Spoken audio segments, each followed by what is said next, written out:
So, das ist jetzt die Anusch mit der Bauron, die wir gekauft haben, extra fürs Konzert.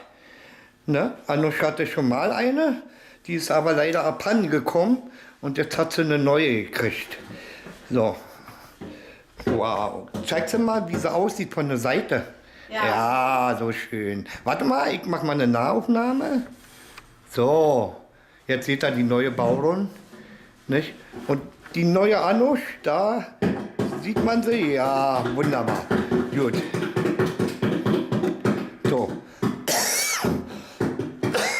Okay. Sagst du denn mal kurz an, wenn du wolltest? Jetzt weiß ich aber nicht in C oder A. Das ist mir jetzt egal, weil ich spiele jetzt nur die Boron. Ja, ich spiele ein irisches Instrument, das ist die Boran. Und Boran, man sagt Bowron, Boran, es gibt ja verschiedene Gegenden in Irland. Und in Donegal, mein Lieblingscounty, da sagt man Bowron zu der. Das ist eine Rahmentrommel aus Holz mit einem Fell und hier ist getebt.